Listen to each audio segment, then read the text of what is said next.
केंद्रीय वित्त मंत्री निर्मला सीतारमण ने आज 2025-26 का बजट पेश किया है। इसको लेकर के लगातार कयास लगाए जा रहे थे कि इसमें काफ़ी जो लोगों को है वो योजनाएं मिलेंगी। वहीं इस बजट में बिहार पर काफ़ी फोकस किया गया है। बिहार में 2025 में चुनाव होना है। वहीं जब आज निर्मला सीतारमण मधुबनी पेंटिंग की उकेरी साड़ी पहन कर के आई थीं तो लोगों ने अंदाज़ा लगा लिया था कि वाकई आज बिहार को बहुत कुछ मिलने वाला है। लोग ये कह ही रहे थे कि बजट पेश होते हुए लोगों ने देखा और साफ तौर पर इसका देखा जा सकता है कि निर्मला सीतारमण ने बिहार को निराश नहीं किया है। बिहार को काफ़ी सौगातें दी गई हैं, किसानों को काफ़ी सौगातें दी गई हैं, महिलाओं को काफ़ी सौगातें दी गई हैं। किसान क्रेडिट कार्ड को 3 लाख से बढ़ा कर के 5 लाख सीमा कर दी गई है। वहीं इसको लेकर के अब सियासी बयानबाजी भी जारी है। इसको लेकर के पक्ष विपक्ष के नेताओं ने अलग अलग आरोप प्रत्यारोप लगाए हैं। क्या कुछ कहा है, सुनिए। आज संसद में देश का आम बजट प्रस्तुत हुआ। माननीय प्रधानमंत्री नरेंद्र मोदी जी के मार्गदर्शन में जिस ढंग से केंद्रीय वित्त मंत्री निर्मला सीतारमण जी ने बजट प्रस्तुत किया है उसमें किसानों का विशेष ध्यान रखा गया है। किसानों के साथ साथ युवाओं, महिलाओं, नौजवानों, व्यापारियों, मध्यम वर्ग, निम्न वर्ग, इसके अलावा देश की अर्थव्यवस्था को मजबूती देने वाला बजट है। पहली बार किसानों को कई मामलों में उनके जीवन स्तर को ऊपर उठाने वाला बजट है। उनको किसान क्रेडिट कार्ड पर विशेष रियायत देने का फैसला हुआ, उसकी लिमिट भी बढ़ाई गई है। इसके अलावा इनकम टैक्स की भी लिमिट बढ़ाई गई है। हम कह सकते हैं ये देश की जीडीपी को बढ़ाने वाला बजट है और सबसे बड़ी बात यह है विकसित भारत के संकल्प को पूरा करने वाला बजट है।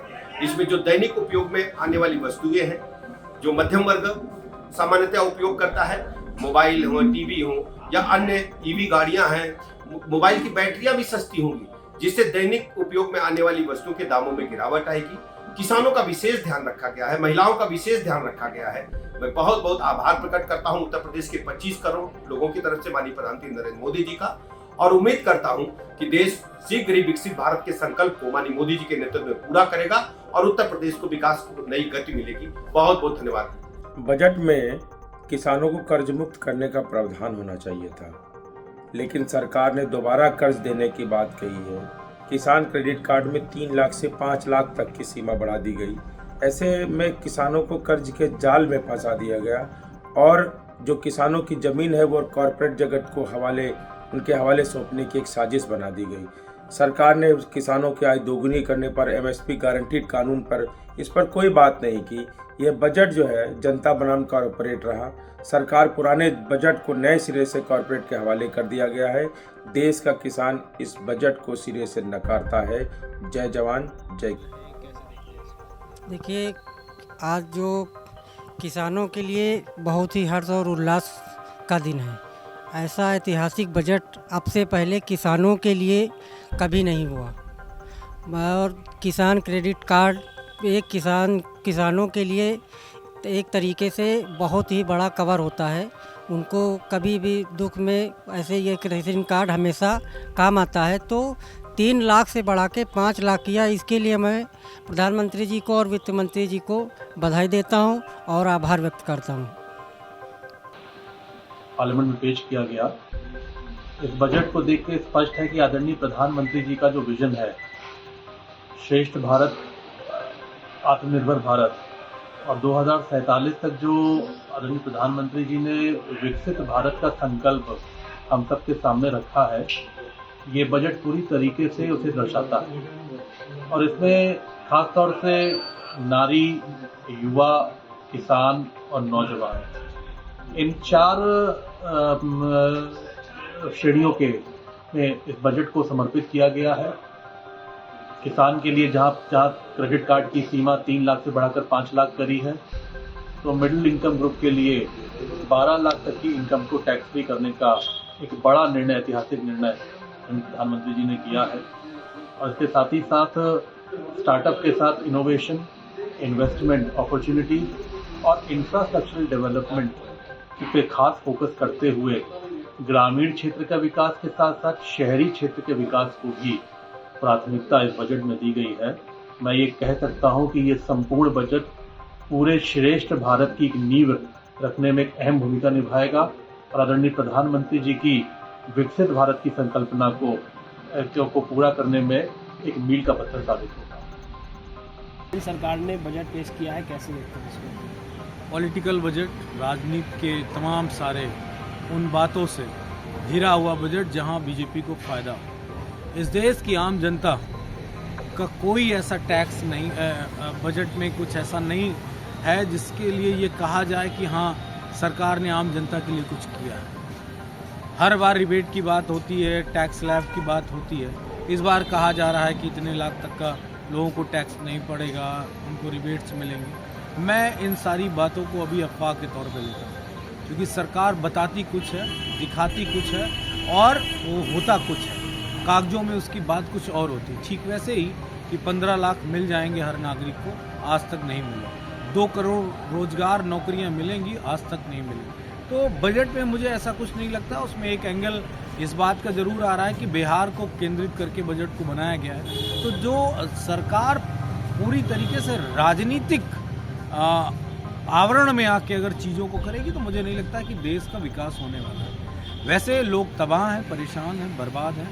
जिस आदमी से मिलो, चाहे वो भाजपा का समर्थक ही क्यों हो, क्योंकि भाजपा की चांदी के चम्मच से, चांदी की कटोरी में जो मलाई खाने का है वो तो कुछ लोगों के पास है, चुनिंदा लोगों के पास।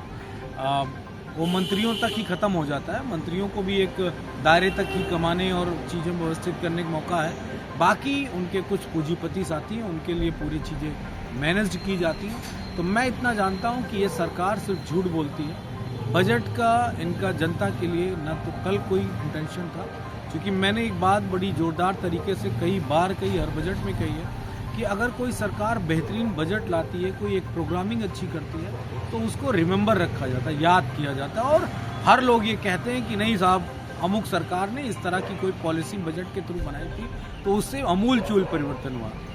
जो फायदा हुआ सरकार को, मैं 1 नेशन 1 टैक्स की बात करूं तो उससे किसको फायदा हुआ? सरकार को। सरकार के लोगों को टैक्स, आम आदमी की जेब से भी डायरेक्ट टैक्स और इनडायरेक्ट टैक्स दोनों लेने लगे। और नोटबंदी हुई, नोटबंदी से किसको फायदा हुआ? सरकार को। जो उनके बैंक पूरी तरीके से ख़त्म होने वाले थे, जो पैसा उनके पूंजीपति साथी लेके मोहिल चौकसी और विजय माल्या टाइप के जितने भी थे सब भाग गए, नीरव मोदी सारे भाग गए। उस पैसे को कवर करने के लिए नोटबंदी कर दी, बैंकों में पैसा चला गया, बैंक बच गए। बस इतना हो। कहीं ना कहीं सरकार अपने एजेंडों को फुलफिल करने के लिए सरकार बजट को बनाती है और उसको उस तरह बताने की कोशिश करती है। बाकी मुझे ऐसा नहीं लगता है कि सरकार ने कोई ऐसा काम किया जिसको ऐतिहासिक कहा जाए बजट के माध्यम से। केंद्र सरकार तो पिछले कई वर्षों से बजट पेश कर रही है। जब तक आम जनता के हित की बात न हो और आम जनता उससे बजट से प्रभावित न हो, तब तक उस बजट का कोई मतलब नहीं है। लगातार जो मोदी जी बजट ला रहे हैं उसमें सिर्फ और सिर्फ उद्योगपति मित्रों का ख्याल रखा जाता है। न मध्यम उद्योग की बात होती है, न रोजगार और पेंशन की बात होती है, न गरीब मजदूर किसान के लिए कोई बात होती है। सिर्फ और सिर्फ उद्योगपति मित्रों के लिए बजट लाया जा रहा है, जिसके कांग्रेस हमेशा जो है भर्त्सना करती रही है और आगे भी करती रहेगी जब तक कि आम जनता की बात नहीं होगी। क्योंकि लोकतंत्र में जनता ही सर्वोपरि है। वोट देती है अपने हित के लिए कि वो जिसकी भी सरकार बना रही है, सरकार में बैठने के बाद मुखिया जो है वो जनता की बात करेगा, ना कि उद्योगपति मित्रों की। लेकिन यहाँ पे जो लोग उद्योगपति मित्र मोदी जी के हैं, जो पैसा लगाते हैं, बड़े से बड़े रैलियाँ होती हैं, मोदी जी के लिए जो लोग यात्राएं मैनेज करते हैं, उनके प्रोग्राम मैनेज करते हैं, सिर्फ उनके हित का ख्याल बजट में रखा जा रहा है। आम जनता से इसका कोई सरोकार नहीं है, जिसकी हम लोग कड़ी निंदा करते आए और आगे भी करते रहेंगे।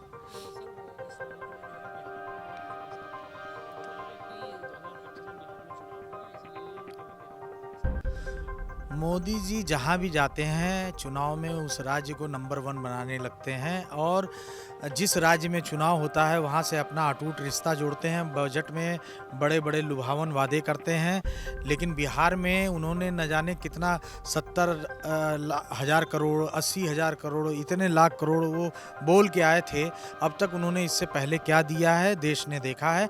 आगे भी वो जुमला ही साबित होगा, ऐसा हमें पूरा यकीन है।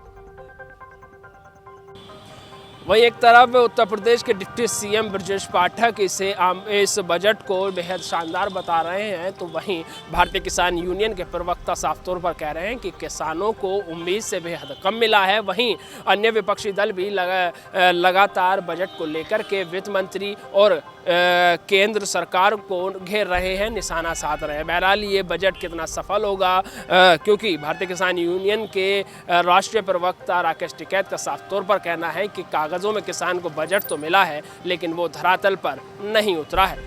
लखनऊ से कैमरा पर्सन बलराम के साथ नावेद माजिद, NTV निष्पक्ष। देश विदेश की ताज़ा खबर पाने के लिए हमारे चैनल NTV निष्पक्ष को सब्सक्राइब करें व बेल आइकन दबाना ना भूलें।